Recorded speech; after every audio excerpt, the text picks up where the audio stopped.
What is going on, everyone?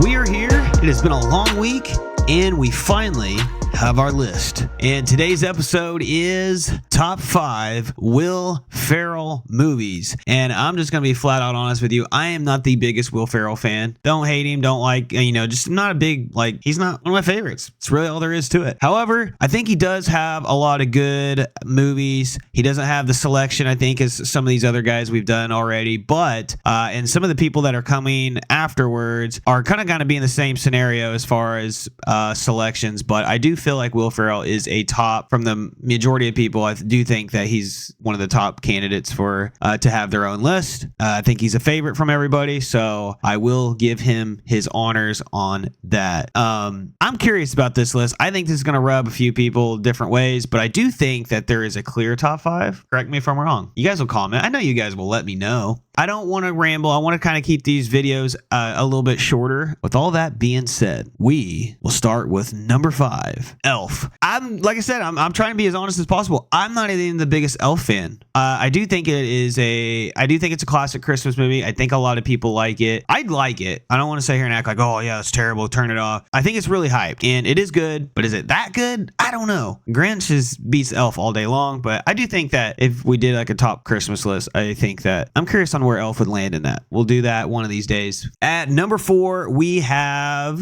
Semi-Pro. And I like Semi-Pro. It was good. I feel like I'm just sitting here, explaining my reasoning and giving more reasons why I don't like the movie more than I like the movie. But Semi-Pro was good. It is good. I think overall, I would say it was a little underwhelming. I think it is a top 5 movie, obviously, but I do believe that they could have went funnier with overall it is good. And then at number 3, this is where I think everyone's going to agree here on the top 3, and if you did not, then please tell me why. I'm actually just curious. At number 3, we have Talladega Nights, and I think this is a easy top 3. Like I said, I think when you're always talking Will Ferrell movies or just talking comedy movies, I do think Talladega Nights is going to get said or mentioned at some point fairly early. It's a classic, came out, it was huge, so and everybody still quotes that movie today and still lives. At number 2, we're going to I wanted to switch this so bad last minute, but I didn't. I stuck to my guns here. At number 2, we have Anchorman. It was so close to being switched, like I said, to being at number 1, but we did not. Maybe I'll switch it while I record it. I don't know. Nah, I'm not. Maybe I'll switch it in the edit. Not going to do that either. But it's easy top 3. If you put Talladega Nights over these next 2, then I would kind of be surprised, but more power to you if that's what you want to do. But we're going to go ahead and get to the number 1 spot here. And at number 1, I think you're going to know it without even me telling you. I'll give you guys 3 seconds to guess it. Step Brothers is number 1. I think it's very deserving to be number 1. It's from start to finish. It's hilarious. I think I could sit here and quote Step Brothers and Anchorman back and forth all day long. Those are the 2 Will Ferrell movies that I really, really do like, no matter what. Like I said, not a big fan of Will Ferrell, but those 2 movies, I can get past my dislikeness of Will Ferrell. So yeah, I think, like I said, I think this is a kind of pretty easy top 5 personally. If you guys don't believe these are top 5 movies, or a couple of these should be switched out with some of these other ones, I'm going to throw some honorable mentions here. We're going to see what you guys think about it. Let's go ahead and start it out. The first one, we're going to go with The Campaign. Then we're going to go Daddy's Home, and then Get Hard. I think those 3 are kind of the next in line. I feel like you could probably switch in and out.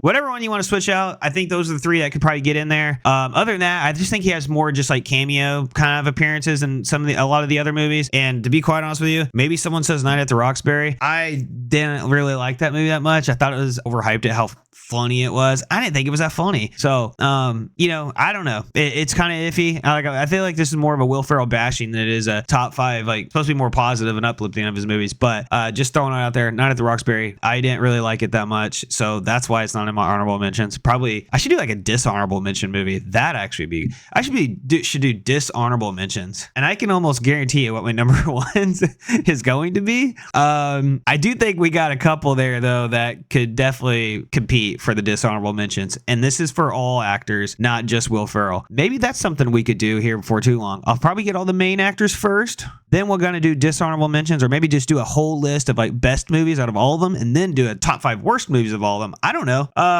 See what we think. But however, those are my top 5. Those are my dishonorable mentions. If you guys have any issues with that, let me know. I think everyone else wants to see also. So you're not just letting me know, you're letting everybody else know your opinions, because we like to listen to everyone's opinions around here. Doesn't mean that I'm going to agree with it, but you can always say it. So with that being said, I appreciate you guys watching, and we will see who is next week's actor. See ya.